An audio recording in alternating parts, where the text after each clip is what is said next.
আপনারাও সারাদিন মিডিয়াতে নিউজ নিয়ে আছেন, সর্বোচ্চ 7 দিন আর একটা আল্লাহ না করুক বড় কোনো ঘটনা, আপনারা হাজার হাজার মিডিয়া সেখানে দৌড়াবেন, আমার রামেশে হারিয়ে যাবে। আইনের ফাঁক ফোকর দিয়ে কোনো না কোনো ভাবে উনি যাবেন, বের হয়ে আসবেন। এইটাই তো আমাদের সমাজের চরিত্র। মানে ভাই, এই নিউজ দেখার পরে আমি একদম বাকরুদ্ধ। আর আমি এই কথাটাই বলবো যে এইখানে দোষটা লামিসার এলাকার লোকের অ্যান্ড লামিসার বাবা মারও। কেন বললাম কথাটা, অনেকে গালি দিবা, বাট ভিডিওর শেষে বা ভিডিওর মাঝখানে আমি বিষয়টা ক্লিয়ার করব। তো ভিডিওটা সম্পূর্ণ না দেখে কেউ উল্টাপাল্টা বুঝছো না। আপনি চিন্তা করেন, রামিসার বাবা বলতেছে আমি বিচার পাবো না। কয় বছরের সন্তান সে ধর্ষণ হয়েছে, শাহ আলী মাজারে কারা মপ করেছে, সরকারের কাছে কোনো প্রশ্নগুলোর আমরা এই পর্যন্ত কোনো সমাধান পাই নাই। লামিসা তো একটা সাধারণ নাগরিক, তার কোথায় সে বিচার পাবে? ওসমান হাদিবের বিচার হয় নাই। আমাদেরকে গুলি করার আগ পর্যন্ত কোনো কিছুতে আমাদের গায়ে লাগে না। যতক্ষণ না পর্যন্ত বুকে বা মাথায় গুলি চলবে ততক্ষণ পর্যন্ত আমরা কোনো স্ট্রাগল মনে করি না, এবং এক্সট্রা কোনো সিকিউরিটি লাগবে না।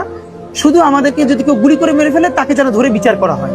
তোমরা কি ভাবতেছো যে লামিসার এই বিষয়টা নিয়ে অনেক আন্দোলন করবা, অনেক পোস্ট করবা, আর সেটা জাস্টিস আসবে, হত্যাকারীর বিচার হয়ে যাবে, ধর্ষকের বিচার হয়ে যাবে? আরে ভাই, তুমি বোকার স্বর্গে বসবাস করতেছো। কারণ যেখানে ওসমান হাদি ভাইয়ের বিচার আমরা পাই নাই, সেখানে লামিসার বিচার হবে? ওসমান হাদি ভাই একটা এমপি পদপ্রার্থী ছিল, তার বিচার পাওয়া হয় নাই, আর এখানে সাধারণ একটা মানুষ, তার বিচার হবে? তবে আমি কেন এই কথাটা বললাম যে এইখানে দোষী হচ্ছে তার ফ্যামিলির লোক অ্যান্ড এলাকাবাসী লামিসার ক্ষেত্রে, কারণ হচ্ছে যে দেশে ধর্ষণের বিচার হয় না, তার মানে ওই দেশে ধর্ষককে খুন করলেও বিচার হওয়ার কথা না। তাহলে আমার কথা হচ্ছে লামিসার ফ্যামিলির লোক অ্যান্ড ওই এলাকাবাসী যারা আছে, তাদের কেন মাথায় এটা আসলো না যে এই দেশে তো বিচার হবে না, তাকে কেন ওই জায়গায় কেন তারে খুন করা হইলো না, ধর্ষককে কেন খুন করা হইলো না? এটা আমার প্রশ্ন।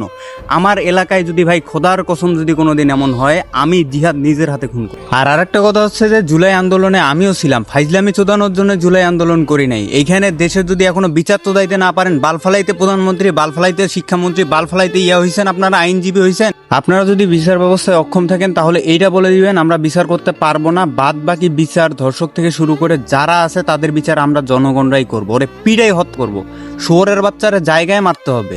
এইরকম জানোয়ার 2-4টারে মাইরা দেখেন তো পরবর্তীতে কেউ এরকম ধর্ষণ করার সাহস পায় কিনা। যদি আইনের ফাঁক ফোকর দিয়ে একটা ধর্ষক 5 মাসে বের হইতে পারে, তাহলে একটা ধর্ষকরে খুন করে আপনি 3 মাসে বের হইতে পারবেন না? তাহলে কেন ওদেরকে আইনের হাতে কেন তুলে দেন? বোকামি তো আপনাদের ভাই।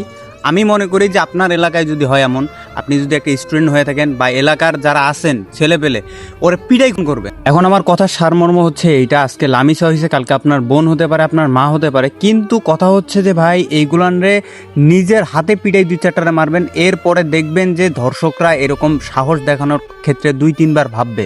সো এই বিষয়গুলান নিজের হাতে আইন তুইলা নেন।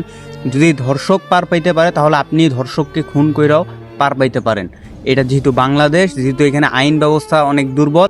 দেখেন ভাই, একটা বিষয় আপনি একটু চিন্তা করেন, একটা দেশের আইন ব্যবস্থা কতটা নিচে নামলে লামিসার বাবা পর্যন্ত বলে এই দেশে তো বিচার হবে না।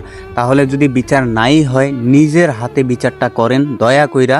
এইরকম বিষয় আর দ্বিতীয়তে কখনো যাতে কেউ করার সাহসটা না পায়, অন্তত এইরকম একটা ব্যবস্থা আপনারা সবাই মিলে করেন। দর্শনকারী সাজা নয়, মৃত্যুদণ্ড চাই। আমাদের দাবি একটাই, দর্শনকারী মৃত্যু চাই। এই সমাজের কথা বলবো ভাই, মানুষ তো মানুষের রূপেতে নাই, হিংস্র মানুষে বসবাস করে, ধর্ষণকে রূপবে ভাই। 8 বছর মাইয়া রে কেমনে করলি ধর্ষণ, একবার কি মনে হয় না মাইয়াটা তোর বোনের মতন? ধর্ষণেরই ফাঁসি চাই, মৃত্যুদণ্ড সাজা চাই। এই দেশেতে ধর্ষণকারী কোনো তো জায়গা নাই। টিভিটা খুললে পরে শুধু চোখে নিউজ ভাসে, ধর্ষণে এই দেশটা পুরা যেন ভাইসা গেছে।